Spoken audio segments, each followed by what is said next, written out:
하나님 말씀 보도록 하겠습니다.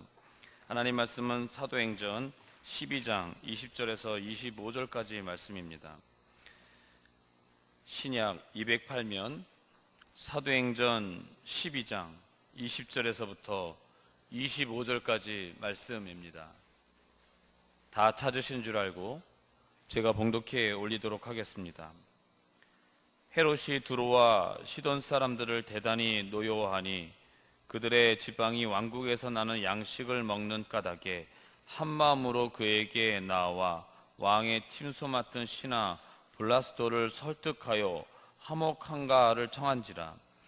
헤롯이 나를 택하여 왕복을 입고 단상에 앉아 백성에게 연설하니 백성들이 크게 부르되 이것은 신의 소리요 사람의 소리가 아니라 하거늘 헤롯이 영광을 하나님께 돌리지 아니하므로 주의 사자가 곧 친히 벌레에게 먹혀 죽으니라. 하나님의 말씀은 흥왕하여 더하더라. 바나바와 사울이 부조하는 일을 마치고 마가라 하는 요한을 데리고 예루살렘에서 돌아오니라. 아멘. 이 시간 담임 목사님께서 나오셔서 모든 영광은 하나님께 라는 제목을 가지고 말씀 선포하실 때 많은 은혜 받으시기 바랍니다. 할렐루야. 아멘. 우리 옆에 분들과 함께 인사합시다. 당신은 하나님께서 기뻐하십니다.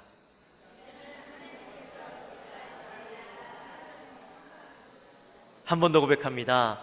하나님은 당신을 통해서 영광 받으시기 원하십니다.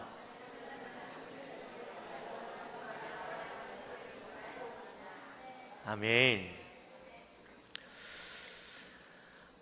드디어 사도행전 2도 오늘이면 끝이 나게 됩니다. 자, 이렇게 말씀드리면 이게 무슨 소리인가 하실지도 모르겠는데요. 목사님, 아직 사도행전은 많이 남아 있는데요. 아직 끝이 아닌데요. 그러실지도 모르겠어요. 또 사도행전은 왜 2입니까? 사도행전서, 사도행후서가 아닌데요. 그렇게 말씀하실지도 모르겠어요. 제가 이 사도행전 2를 시작하면서 처음에 말씀을 드렸습니다. 간략하게 말씀드리면 사도행전은 1장부터 28장까지 있는데 이 28장까지 너무 길다 보니까 이제 구분을 지어요. 구분을 지어서 1장부터 7장까지는 이제 예루살렘 교회가 부흥을 하고 성장하는 모습을 중심으로 이제 나오고 8장부터 12장까지는 예루살렘 교회 가운데 핍박이 있고 고난 가운데 복음이 온 유대 땅으로 흩어지고 더 나아가서 이방인들에게도 복음이 증거되어지는 사건이 기록되어 있고 다음 13장부터 28장까지는 예루살렘 교회 중심이었던 그 복음이 이제는 안디옥 교회를 중심으로 해서 이방 교회로 퍼져나가면서 전 세계 온 땅에 땅끝까지 복음이 증거되어지는 이야기가 이제 펼쳐져 있는데 그래서 3등분으로 나누다 보니까 이제 우리가 함께 나눈 말씀은 이제 사도행전 2 중간에 있는 부분, 이 2에 해당하는 부분을 저와 여러분이 함께 나누었습니다. 그래서 제가 사도행전 2라고 말씀을 드리는 거예요. 제가 언제부터 이 사도행전 2를 했나 보니까 지난 6월 달부터 이 사도행전을 시작을 했더라고요. 4개월 동안 이제 5장을 가지고 여러분들과 함께 말씀을 나누었는데 예루살렘 교회에 있었던 핍박을 통해서 이 복음이 어떻게 퍼져나가고 또 복음이 그 핍박을 통해서 사라질 것만 같았던 그런 상황 가운데도 이 복음은 사라지지 않고 도리어 더 많은 사람들에게 증거되어지고 더 나아가서 이방인들에게까지 복음이 증거되어지는 그런 모습들을 우리가 함께 보았습니다. 복음이라는 것이 단순히 어떤 역사적인 사건, 과거에 있었던 하나의 어떤 스토리가 아니라 지금도 살아있는 복음, 그리고 온 만물을 주관하시고 역사하시는 하나님의 섭리 가운데 하나님의 하나님 내심을 드러내는 도구로 또 우리를 구원하시기 위한 하나님의 놀라운 계획이라는 사실을 우리가 사도행전 2를 통해서 우리가 함께 뚜렷하게 보게 되었습니다. 여러분은 저와 함께 이 사도행전 2를 나누면서 이 사도행전을 어떻게 느끼셨고, 또 여러분들에게 어떤 깨달음이 있었는지 잘 모르겠지만 다른 건 몰라도요, 이것만큼은 여러분이 꼭 기억했으면 좋겠습니다. 하나님은 지금도 살아계셔서 역사하시고 우리를 구원하시기 위해서 복음이 온 땅 가운데 퍼져나가기를 원하신다라는 겁니다. 그리고 그 도구로 저와 여러분을 사용하기 원하신다라는 사실입니다. 복음은 죽은 것 같고 사라진 것 같아 보이지만 결코 사라지지 않는다.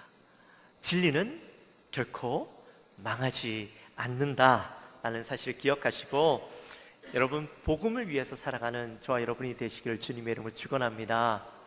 아멘.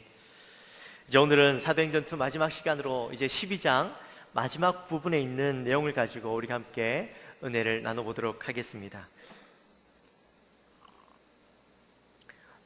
오늘 마지막 본문은 헤롯에 대한 이야기입니다. 여러분, 헤롯이 어떤 인물이라고 했죠? 혹시 기억하십니까? 헤롯은 유다 지방과 사마리아 지역을 다스리는 왕이었죠. 분봉왕이었습니다. 로마 제국에는 황제가 있죠. 황제 시저가 있습니다. 성경에서는 이제 가이사라고 이야기하는데, 그런데 그 가이사가 넓은 제국을 다스릴 수 없기 때문에 이제 지역별로 그 토착 세력들에게 그 지역을 다스리도록 했던 것이죠. 그러면서 이 유대 지방은 헤롯이 다스립니다. 성경에 보면 여러 명의 헤롯이 나오는데 결국에는 한 집안 사람들이죠. 그 집안 사람들이 이 유다 왕국을 다스리게 되어지는데, 오늘 본문에 나오는 헤롯은 헤롯 아그리파 1세입니다. 이 헤롯 아그리파 1세는 참 욕심이 많은 사람이에요. 지금 그가 분봉왕 자리에 오를 수 있었던 것도 실은 그가 로마에서 공부하면서 지내면서 친분을 두었던 이제 황제의 자리에 오른 황제 그 칼리굴라와 함께 계략을 세워서 지금 왕으로 세워져 있던 삼촌을 죽이고 그 자리에 오른 왕이었습니다. 지난 시간에 우리가 함께 말씀을 나눴지만 자신의 어떤 인기를 위해서라면, 또 자신의 영광을 위해서라면 무슨 짓이라도 할 수 있는 야비한 사람이 바로 이 헤롯이죠. 자기가 다스리는 유대 지역 그 사람들에게 인기를 얻고 존경을 받고 또 인정을 받기 위해서라면 그 유대 지도자들에게 있어서 가장 큰 걸림돌로 여겼던 이 교회를 얼마든지 핍박할 마음을 가졌던 그런 사람이었습니다. 그래서 교회를 핍박하고 또 교회 지도자였던 누구? 야고보를 칼로 죽이게 되어지죠. 그것도 모자라서 사람들이 그것으로 인해서 자기를 기뻐하고 존경하고 소리치니까 더 신이 나서 이번에 누굴 잡아요? 베드로를 잡았습니다. 베드로마저 잡아서 죽이려고 하는 계획을 세우게 되죠. 그런데 어떻게 되었습니까? 베드로가 죽기 전날 천사의 도움으로 베드로는 감옥에서 빠져나가게 됩니다. 헤롯은 이 베드로가 어떻게 빠져나갔는지 이유를 알 수 없었습니다. 베드로 혹시라도 빠져나가지 못하게 하기 위해서 양쪽으로 사람을 세우고 앞뒤로 사람을 세워서 베드로를 지키게 했고 24시간 16명의 군사들이 이 베드로를 지키게 했는데, 어떻게 빠져나가는가? 절대 인간의 능력으로 빠져나갈 수 없는데 아마 이 군사들이 돈을 받고 베드로를 빼줬겠거니 하고 이 군사들을 신문하고 자기의 군사들 16명을요 모두 다 죽여버리는 그런 사람이었습니다. 자신의 영광을 위해서라면 사람을 죽이는 것이 전혀 부끄러움이 없었던, 그것을 너무나도 당연한 것으로 여겼던 그런 무자비한 사람이었던 것이죠. 또한 헤롯은 자기 앞에 걸림돌이 되어지고 자기와 좋지 못한 관계에 있는 사람들이 있다면 그들을 어떻게 해서라도 괴롭게 하고 그 사람들을 자기 앞에 무릎 꿇리게 하는 그런 힘을 가졌던 사람이었습니다. 오늘 본문 20절에 보면 헤롯이 두로와 시돈 사람들을 대단히 노여워했다라고 그렇게 이야기하고 있죠. 도대체 두로와 시돈 사람들은 어떤 사람이고 또 무엇을 잘못했기에 그렇게 헤롯이 그들에 대해서 화가 났던 것일까요? 사실 오늘 본문은 그 내용을 이야기해 주지 않아요. 그저 우리가 역사적인 어떤 환경들과 배경들을 가지고 추측해 볼 뿐입니다. 우리가 알 수 있는 것은 두로와 시돈이 어떤 사람들인가, 어떤 곳인가 하는 것을 먼저 알면 좀 이해할 수 있겠죠.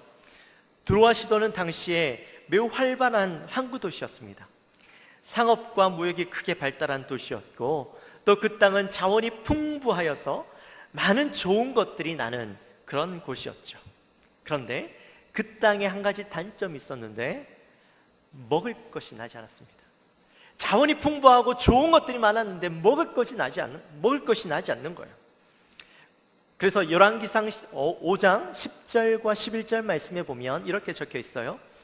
솔로몬의 모든 원대로 백향목 제목과 잣나무 제목을 주매 솔로몬이 히람에게 그의 궁정의 음식물로 밀 1만 고루와 맑은 기름 20고루를 주고 해마다 그와 같이 주었더라.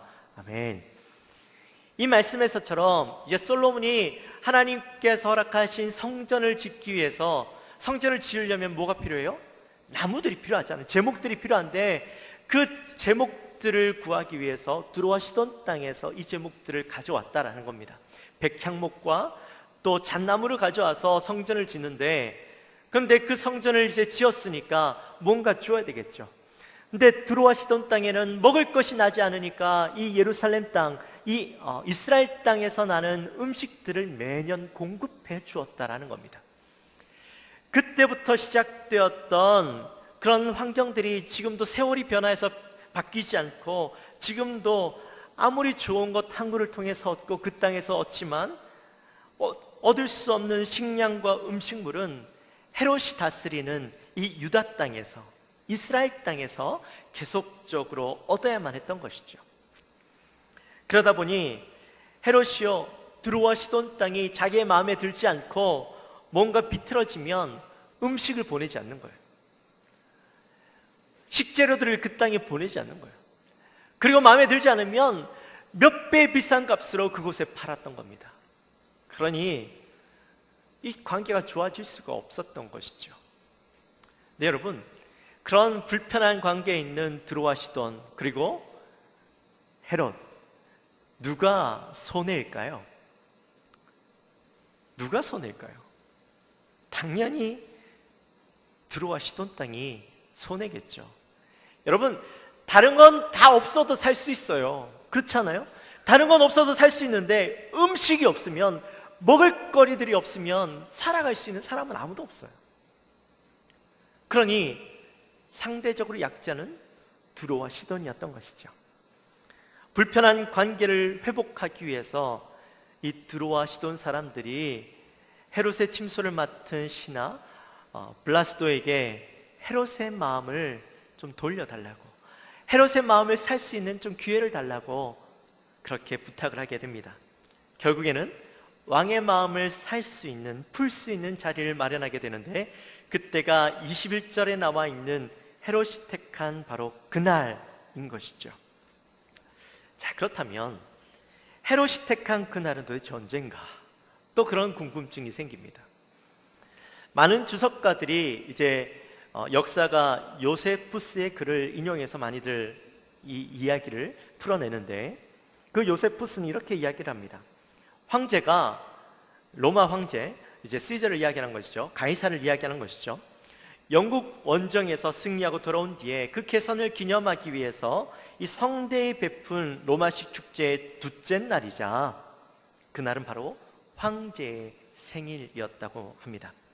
비록 그 땅에 황제는 없었지만 황제를 위한 잔치를 베풀기 위해서 정한 날이 바로 그날이었던 것이죠. 참고로 여러분, 앞서 우리가 함께 말씀을 나누면서 베드로를 죽이지 못해서 자기의 군사들 16명을 죽이고 난 뒤에 이 헤롯이 어디로 갔습니까? 기억나세요? 기억 안 나세요? 말씀 한번 보십시오. 거기에 보면 뭐라고 적혀 있어요? 헤롯이 가이사랴로 갔다라고 되어 있죠. 그가 가이사랴로 가게 된 이유에 대해서 아마 그날이 황제의 생일을 준비하고 황제를 위한 잔치를 준비하기 위해서 가이사랴로 떠난 것이었다, 그렇게 해석이 나와 있습니다. 이 가이사랴가 누구를 위해서 만든 도시라고 제가 지난번에 얘기했었죠. 누구를 위해서 만든 도시였나요? 로마 황제를 위해서 만든 도시였습니다. 로마 황제 이름이 뭐예요? 가이사. 그래서 그 이름이요, 가이사랴인 것이죠. 그런데 그날은 원래 황제를 위한 날이었습니다. 황제의 생일이니까 당연히 황제를 위한 날이어야 되는 것이죠. 그런데 오늘 본문 말씀에 보니까 그날의 주인공이 황제가 아니라 헤롯이 되었습니다. 우리 21절 말씀 함께 같이 읽어보도록 하겠습니다. 21절 말씀 시작. 헤롯이 나를 택하여 왕복을 입고 단상에 앉아 백성에게 연설하니. 아멘. 로마 황제 생일에, 황제를 위한 날에 아마 많은 사람들이 그 가이사랴 땅에 있던 로마식 원형 극장이나 아니면 그리스식 그 극장에 사람들 모아놓고 성대한 파티를 벌였을 겁니다. 그리고 이 헤롯이 왕이 왕복을 입고 단상에 올랐다, 그렇게 성경은 이야기하고 있죠. 네, 오늘 본문에서는 왕복이라고 표현하고 있지만 그 요세푸스의 기록에 의하면 그때 헤롯은 길고 헐렁하고 은색으로 수놓은 옷, 망토 같은 옷을 입었다라고 역사에 기록되어 있습니다. 그래서 그 옷을 입고 딱 일어섰을 때에 태양빛이 그 옷에 비치면 그 옷이 어떻겠어요? 은색으로 반짝반짝반짝 빛이 나는 거죠. 사람들이 그 헤롯을 바라볼 때에 눈이 부실 정도로 빛이 났다라는 겁니다. 마치 헤롯의 신체에서 빛을 내뿜는 것 같은 그런 장엄한 것들이 연출이 되었던 것이죠. 여러분 생각해 보십시오. 헤롯이 어떤 의도로 그날 그 옷을 입고 왔겠습니까? 헤롯이 어떤 의도로 그 옷을 입고 왔겠어요? 황제의 생일날 환한 은색 옷을 입고 모든 사람들의 눈이 부실 정도로 빛나는 옷을 입고 그곳에 왔으면 그 옷을 입고 온 이유는 자기가 주인공이 되기 위해서, 자기의 영광을 위해서, 자신이 사람들의 눈에 돋보이고 인기를 얻고 영광을 얻기 위해서 그 옷을 입고 온 것이겠죠. 어제인가요? 그저께인가요? 강남과 이상화가 결혼을 했죠. 자, 별 얘기를 다 합니다, 그렇죠? 그런데 그곳에 온 그 하객들이 옷을 맞춰서 입고 왔대요. 까만색 정장 아니면 남색 정장으로만 입고 오도록 했답니다. 그래서 주인공인 그 신부가 돋보이도록 다른 색 옷을 못 입게 했대요. 제가 왜 이야기하시는지 알겠죠? 강남 이상화를 높이려고 하는 것이 아니라 이 헤롯이 왜 그렇게 옷을 입고 왔는가 하는 것입니다.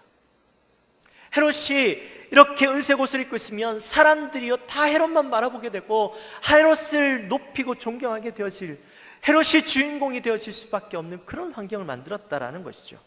그리고 그 옷을 입고 강단에 서서 연설을 하는데 사람들이 그 모습을 바라보고 뭐라고 이야기해요? 22절 말씀 우리 함께 읽어볼까요? 22절 말씀 시작. 백성들이 크게 부르되 이것은 신의 소리요 사람의 소리가 아니라 하거늘. 아멘. 헤롯의 의도대로 사람들은요 헤롯의 모습을 보면서 마치 그가 신인 것처럼 느끼게 되고, 그런 빛나는 옷을 입고 있으니까요 그의 입에서 나오는 그 이야기들도 마치 신의 목소리처럼 들렸다라는 겁니다. 그런데 헤롯은 자기가 의도하기는 했지만 사람들의 입에서 마치 신인 것처럼, 신의 목소리인 것처럼 그렇게 소리 지르면서 반응하니까 이 헤롯도요 자아도취된 거예요. 진짜 자기가 신이 된 것처럼 느꼈다라는 겁니다. 신의 목소리라고 이야기하는 것을 듣고 마치 자기가 신이 된 것처럼 그의 마음 가운데 교만한 마음을 가지고 진짜 내가 신이 아닌가 하는 생각까지 하게 되었다라는 것이죠. 그리고 그것을 즐겼다라는 겁니다. 황제의 생일에 자신의 그 영광을 자신이 다 받아버렸습니다. 황제의 생일이라는 것을 만약에 이 헤롯이 의식했다면 그렇게 옷을 입어서도 안 되겠지만 자기를 향하여서 영광을 돌리는 그 사람들을 향해서 사실은 황제에게 그 영광을 돌렸어야죠. 그리고 신이라고 하는 그 소리를 들었다면 사실 그 영광은 하나님께 돌렸어야죠. 그 땅은 유대인들이 머무는 땅, 사마리아 사람들이 머무는 땅이었는데요. 그러나 황제도 아니고 신도 아닌 헤롯이 황제의 영광과 하나님의 영광마저 가로채고 그것을 즐거워했다라는 사실입니다.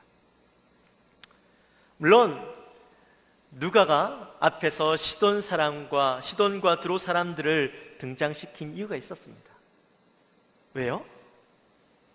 블라스도를 통해서 헤롯을 기분 좋게 해서 화목을 이루게 하기 위해서. 사실 신의 목소리라고 외쳤던 사람들도요, 다른 사람 아니었어요. 바로 이 드로와 시돈 사람들이었어요. 그런데 의도된 그런 일이었음에도 불구하고 그 소리를 듣고 이 헤롯은요 기뻐했다라는 겁니다. 그 영광을 자기가 다 받아 먹었다라는 것이죠. 사랑하는 성도 여러분, 이것이 오늘 우리에게 너무나도 중요한 메시지를 던져주고 있습니다.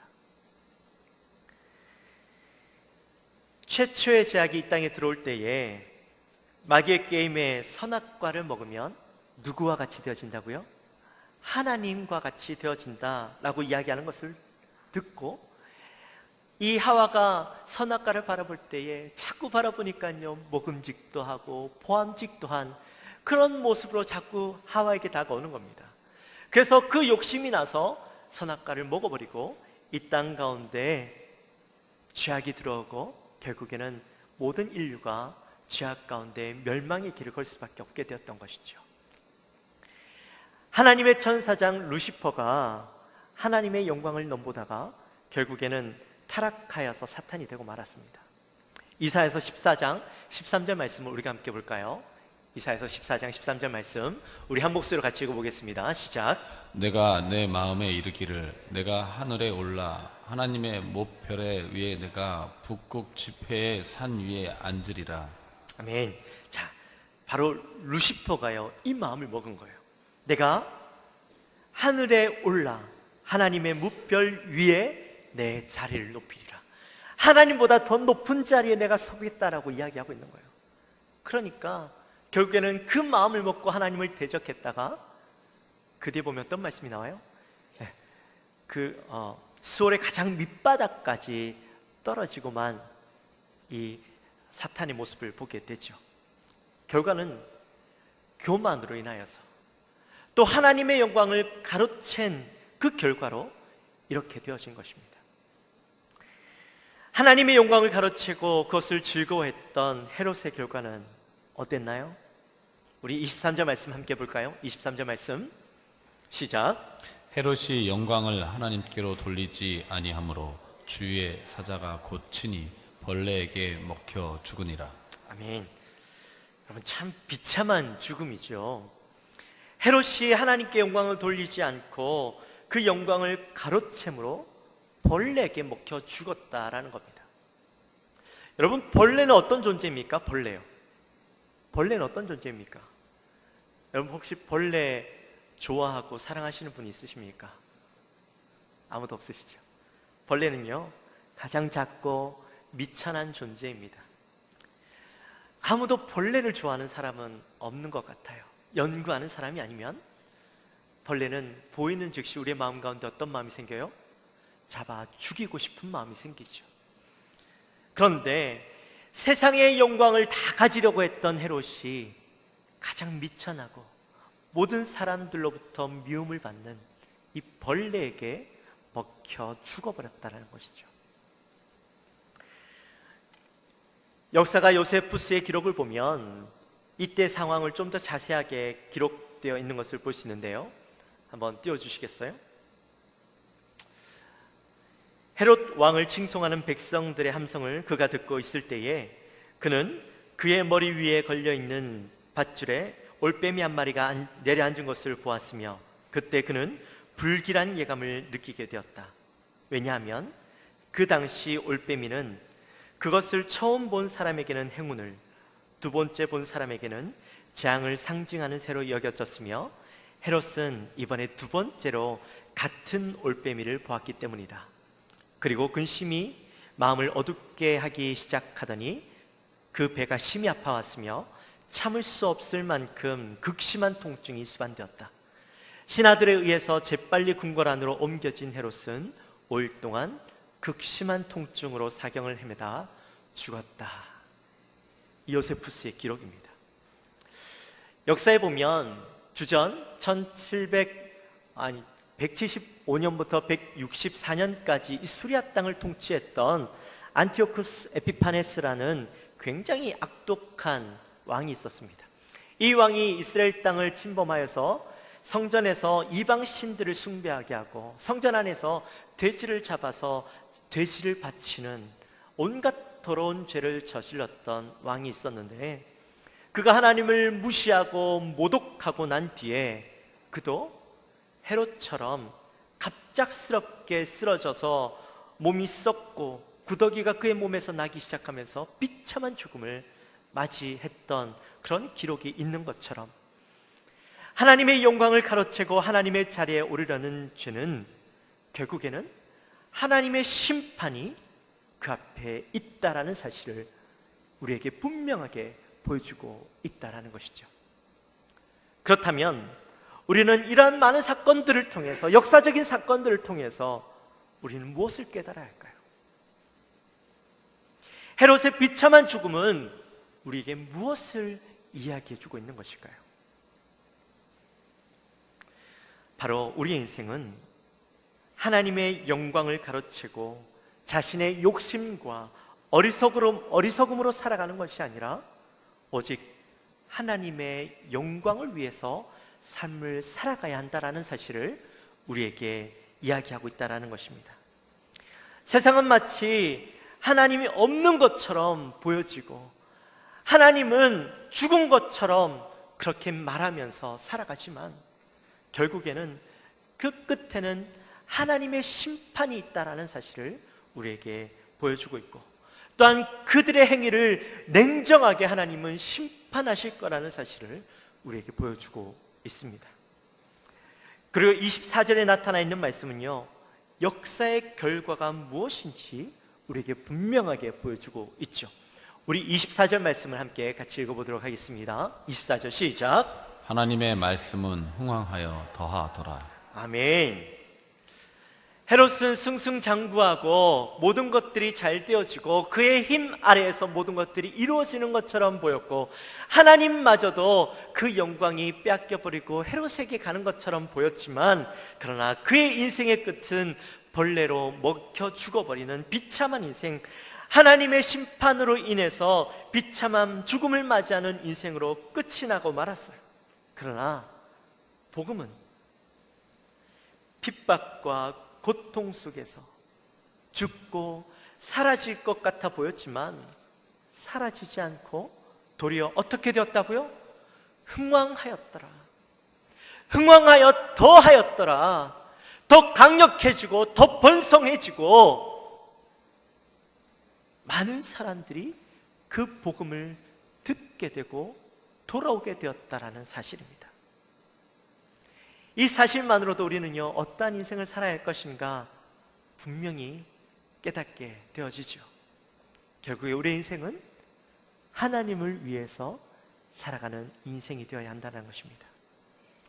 이 땅에서 잘 되어서 사람들에게 인정받고 내가 높아지고 내가 존경받는 것, 내가 위대해지는 것, 거기에서 마음을 두고 살아가는 것이 아니라 내 모든 것을 통하여 하나님께 영광을 올려드리고 하나님을 높일 수 있는 삶을 살아야 한다는 것입니다.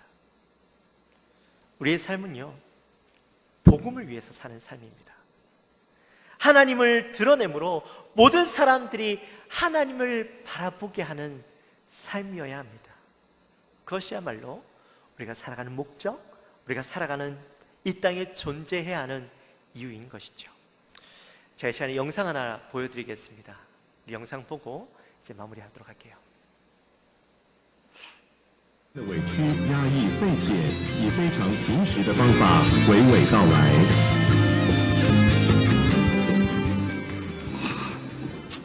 老实说，就一个曾经拿过金钟奖的人来说的话，就一个从艺40年的一个演员来说，我多么希望有更年轻的后辈上这个台拿这个奖，那意味的是一种传承。其实他们都很棒。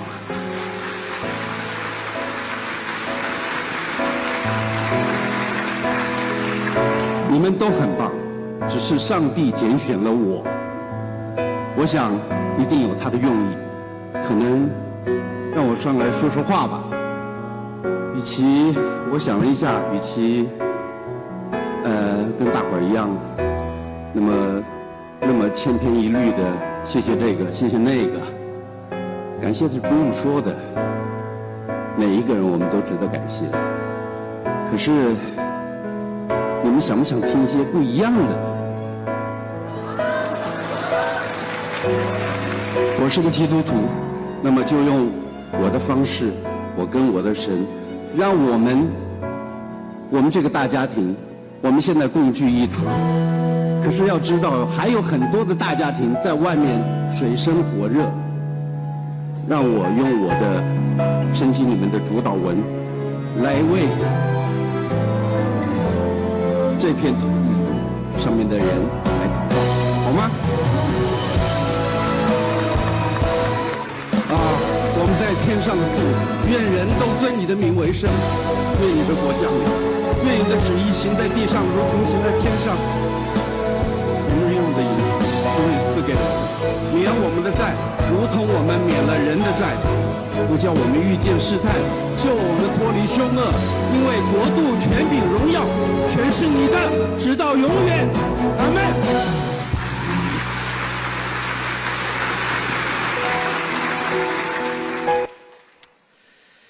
이천주라는 배우는 대만의 굉장히 유명한 배우, 중견 배우입니다.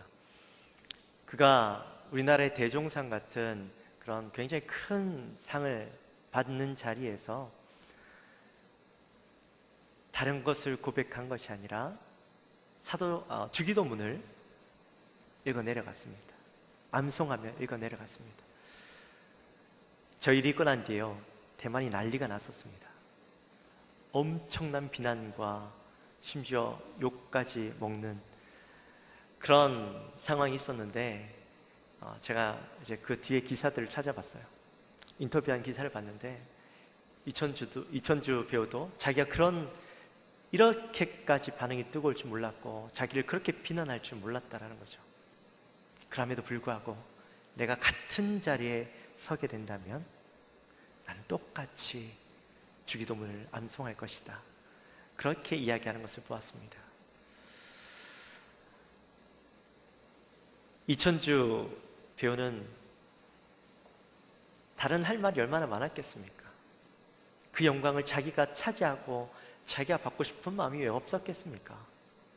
그럼에도 불구하고 그가 살아가야 하는 목적, 하나님께서 그를 세우신 이유, 그것은 바로 하나님을 나타내고 하나님의 영광을 드러내기 위해서 그를 세웠다라고 고백하고 있는 모습을 보면서 우리도 하나님께서 이 땅에 세우신 목적, 우리를 이 땅 가운데 부르신 이유, 우리가 살아가게 하신 이유, 그것은 다른 것이 아니라 하나님을 드러내고 하나님의 영광을 위해서 하나님의 이름을 높이는 그 삶을 살아가기 위해서 우리를 부르셨다라는 거예요. 우리의 이름이 높아질 때가 있다면 그 모든 영광은 하나님께, 우리의 삶 속에서 작은 순간순간마다 드러나야 할 것이 있다면 그 모든 것은 하나님의 이름이라는 것입니다. 이제 사도행전 2를 마치며 우리의 가슴 속에 새겨지기 바랍니다. 저와 여러분의 삶 속에 오직 우리가 나타내야 할 분이 있다면 누구라고요? 하나님, 예수님, 그 일만 나타내는 저와 여러분의 삶이 되어 주시기를 주님의 이름으로 축원합니다. 우리 시간 함께 찬양합시다.